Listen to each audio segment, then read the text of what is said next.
MP से कोटा जा रही मालगाड़ी के डिब्बे में लगी आग, ड्राइवर ने भागकर बचाई जान। बीना से कोटा की ओर जाने वाली सभी ट्रेनों को रोका गया। बीना के पास हुआ हादसा। बड़ी खबर मध्य प्रदेश के बीना से। सागर से कोटा जा रही मालगाड़ी के डिब्बे में लगी आग, ड्राइवर ने भागकर बचाई जान। बीना से कोटा की ओर जाने वाली सभी ट्रेनों को रोका गया। बीना के पास हुआ हादसा।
लखनऊ से बड़ी खबर। डीजीपी प्रशांत कुमार का अधिकारियों को निर्देश, तनाव मुक्त पुलिसकर्मियों को ही दी जाए राइफल।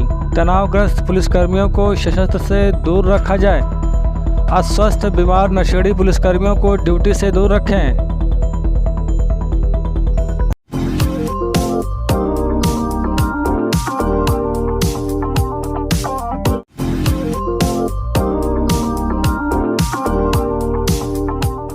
बड़ी खबर लखनऊ से। आसमान में नहीं नजर आया ईद का चांद। 11 अप्रैल को मनाई जाएगी देश भर में ईद। आज 11 अप्रैल है। आज देश भर में ईद का त्यौहार हर्षोल्लास के साथ मनाया जा रहा है। आप सभी देशवासियों को ईद की ढेर सारी शुभकामनाएं। मौलाना खालिद रशीद फरंगी मौली ने किया ऐलान। शिया चांद कमेटी के अध्यक्ष सैफ अब्बास ने किया ऐलान। बृहस्पतिवार 11 अप्रैल को मनाई जाएगी ईद।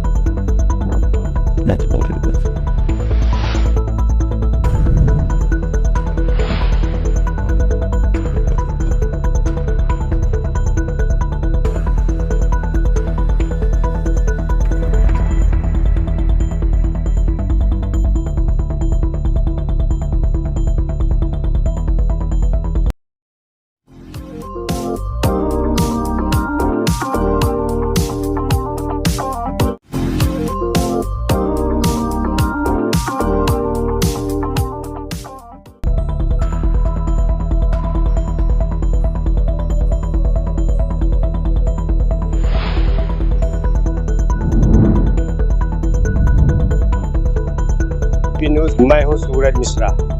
हम आपको लेकर आए हैं अचलगंज थाने के अंतर्गत नेवन्ना चौकी में पड़री कला ग्राम के निकट आता है तिवारी खेरा। यहाँ पर खनन माफियाओं द्वारा आपको लगातार खबरों के माध्यम से सूचित किया जा रहा है कि उन्नाव में सबसे ज़्यादा अवैध खनन का कारोबार रातों दिन चालू है, जिस पर खनन अधिकारी, जिलाधिकारी और लोकल प्रशासन कोई भी कार्यवाही नहीं करता है। यह खनन माफिया लगातार लोगों के खेतों से मिट्टियां खोदते हैं, परमिशन ज़्यादा अवैध तरीके से खोद लेते हैं और खनन अधिकारी से बातचीत के दौरान यह पता चला कि किसान अपनी निजी ज़मीन पर जितना चाहे उतना खनन करवा सकता है। खनन अधिकारी का ऐसा कहना है। जानकारी के मुताबिक हम यहाँ पर पहुँचे। यहाँ पर एक ऐसे पीड़ित हैं जिनकी लगभग 26 फुट खुदाई कर दी गई है। 26 फुट खुदाई करने के बाद उनके खेत को, जो कि उनकी जीवन यापन का गरीब किसान से एक मात्र साधन था, वह महीनों से खाली पड़ा है। उन्होंने लगातार दर की ठोकरें खा रहे हैं। अधिकारियों के पास एप्लीकेशन लगाई जा चुकी है। पीएनसी के अधिकारियों द्वारा यहाँ पर आके मौका वारदात पर उसकी जांच भी कर दी गई है, पर पीएनसी के अधिकारियों द्वारा भी अभी तक कोई कार्यवाही उस ठेकेदार के विरुद्ध नहीं करवाई गई। वह ठेकेदार यहाँ पर रातों दिन भूमाफियाओं की तरह अवैध खनन कराता रहा। और यहाँ पर पास में ही चौकी है नेवन्ना चौकी, वहाँ के चौकी इंचार्ज द्वारा भी इस पर कोई कार्रवाई नहीं की गई। रातों दिन यहाँ पर के निवासी हैं, पोस्ट पहरी खुर्द। आप ये बताइए कि आपका लगभग कितना एरिया था इस केस का? जी सर, हमारा 11 बीघे 7 विश्वांशी का ये क्षेत्रफल है जो ऊंचा टीला था। तो यहाँ पर कितने मीटर की परमिशन थी जब जी सर, हमको जो फाइल हमारे लक्ष्मण जिनके नाम फाइल मंजूर हुई थी, उन्होंने हमको जो है 3 मीटर का रेशियो पास करके फाइल में दिया था। तो आपने वो जो यहाँ पर खनन जिन्होंने करवाया था तो उनका क्या नाम है आपके पास? लक्ष्मण पांडे। लक्ष्मण पांडे। लक्ष्मण पांडे के नाम ही जो है फाइल है। 3 मीटर का पास था, जिससे हमारे उनके बीच में इतना बिगाड़ हुआ कि हमारी जीविका पूरी समाप्त हो गई। हम 20-22 आदमियों का हमारा परिवार है, भूखों मरने की स्थिति में है। 25 फुट 26 फुट के दायरे में खुदा डाली हमारी मिट्टी। तो जब यहाँ पर वो अतिरिक्त मिट्टी खुदवा रहे थे तो आप यहाँ पर मना करने आए थे उनको? एक मर्तबे नहीं सर, हजारों मर्तबे उनसे मना किया जा रहा था। जब आप मना करने आते थे तो वो क्या बोलते थे? अरे वो इसी तरीके से हड़कते थे, कहते थे जहाँ जाना हो वहाँ चला जा, जो करना हो वहाँ कर जा करके। तो यहाँ पर रातों दिन खुदाई चली है डंपरों द्वारा? जी सर। तो आपने डंपर को रोकने का प्रयास? डंपर रोकने के बहुत प्रयास किए, रोक के चले जाते थे, दूसरे चक पे लेट जाते थे। रक्षा के कारण सुअर हमारे यहाँ बहुत लगता है, नील गाय बहुत लगती है। तो जब यहाँ खुदाई होने लगी तो हम वहाँ की फसल की रक्षा करने लगे। तो आपने इसके लिए एक प्रार्थना पत्र कहाँ दिया है? हमने इसके लिए प्रार्थना पत्र जिलाधिकारी महोदय के यहाँ दिया है। तो वहाँ से क्या आश्वासन? वहाँ से आश्वासन यह आया है कि वहाँ से जांच आई थी, पहले पीएनसी के लोग आए थे। उन्होंने उस लक्ष्मण से कहा कि या तो इनकी मिट्टी भरा दीजिएगा या तो इनसे समझ लीजिएगा जो भी हो। उसके बाद कोई नहीं आया। फिर हमने पुनः दिया है। जो हमारे तहसील से लेखपाल महोदय आए थे वो भी यहाँ की फोटोग्राफरी कर ले गए हैं, जांच कर ले गए हैं। उन्होंने भी ये माना कि किसान के साथ हत्या हुई, और बल्कि उनका तो ये कहना था कि हमारा राजस्व विभाग मात्र 2 मीटर का परमिशन देता है, ये 1 मीटर नाजायज 3 मीटर का उन्होंने पास कराया। हम अज्ञानी किसान, हम जानते नहीं थे। तो आप ये बताइए कि लगभग आपकी कितने पैसे की मिट्टी खोदी गई है? सर, जो आज के रेट में खोद रहे हैं मिट्टी, उसमें उस हिसाब से तो हमारी ये कम से कम 50 लाख की मिट्टी थी। और उन्होंने आपको कितना पैसा दिया? मात्र 12 लाख रुपए दिए हम। 12 लाख गुमराह किए। पैसे की कोई हमारी लिखा पढ़ी उनकी नहीं है। और बाकी का पैसा वो नहीं दे रहे हैं? कहाँ दे रहे हैं सर, चटकाते रहे। तो अगर आपको जिलाधिकारी महोदय से आपने किया है प्रार्थना पत्र, अगर आपकी सुनवाई नहीं होती है, आपको इतना समय हो चुका है, लगभग कितने महीने हो चुके हैं? जी सर, हमको 2 महीने हुए हैं, 2.5 महीने। और 2-2.5 महीने में आपका नहीं हुआ, फसल एक आपकी बेकार हो गई है, दूसरी आने वाली है। तो अगर आपको इंसाफ नहीं मिला तो आप क्या करेंगे? सर, हम इसके लिए बहुत कदम उठाएंगे। जहाँ तक मेरे को आप लोगों के माध्यम से जाना पड़ेगा हम जाएंगे। हमारी जीविका की हत्या हो रही, परिवार हमारी भूखों मरने की स्थिति है।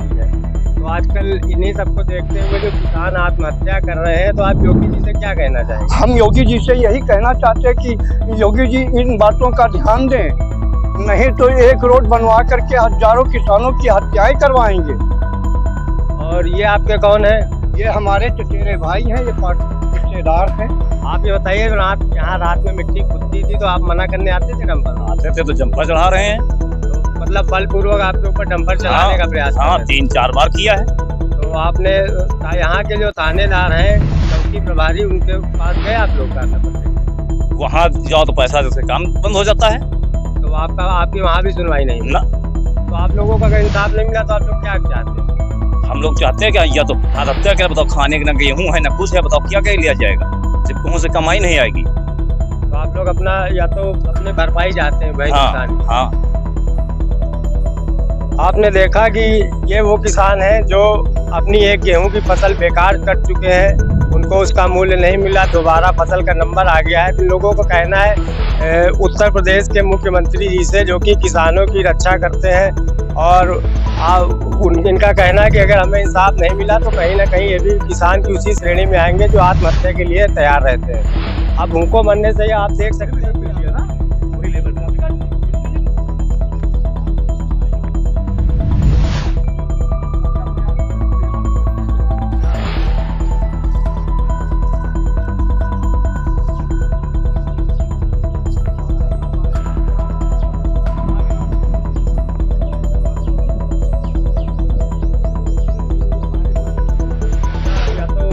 भरपाई चाहते हैं भाई हाँ किसान की। हाँ आपने देखा कि ये वो किसान हैं जो अपनी एक गेहूं की फसल बेकार कर चुके हैं, उनको उसका मूल्य नहीं मिला, दोबारा फसल का नंबर आ गया है। इन लोगों का कहना है उत्तर प्रदेश के मुख्यमंत्री जी से, जो कि किसानों की रक्षा करते हैं, और इनका कहना है कि अगर हमें इंसाफ नहीं मिला तो कहीं ना कहीं ये भी किसान की उसी श्रेणी में आएंगे जो आत्महत्या के लिए तैयार रहते हैं।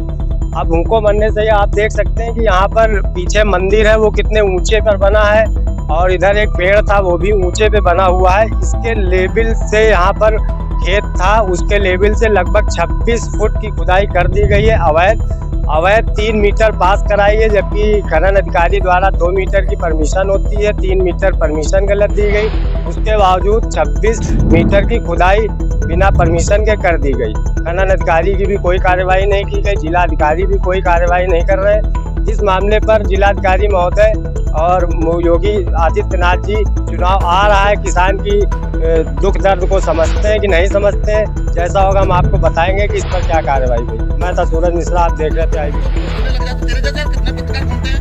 वो घूमते हैं, वो भी अपना काम कर रहे हैं, अपना काम कर रहे हैं। मैं अभी तेरे को कन्हैया लाया तो 10-5 लौंडे लाए, पत्रकार फिर आए यहाँ पे, इनको बैठा के ले चलते वहीं पे कैंप पे, वहाँ चला उनको रमाकांत मामा का सबको लेके बैठा के, मैं तिवारी खेड़ा में लेके आऊँ, वहाँ चला गया, यहाँ चला गया। तेरी यार पत्रकारी बात हमें क्या पता है आपका खुद रहा है? तेरा खेत है क्या? कोई किसान तेरे पास कंप्लेंट लेके गया है क्या? हम इंक्वायरी कर रहे हैं, उसमें हमने कोई वो तो नहीं किया। इंक्वायरी तू पूरी दुनिया में इंक्वायरी करना पड़ेगा। अरे मुन्ना, वहाँ क्यों नहीं जा रहा? चल मेरे साथ, मैं गंगा में दिखाता हूँ तुझे, तू इंक्वायरी करेगा, हम उन्नाव चारों तरफ इंक्वायरी करेगा तू।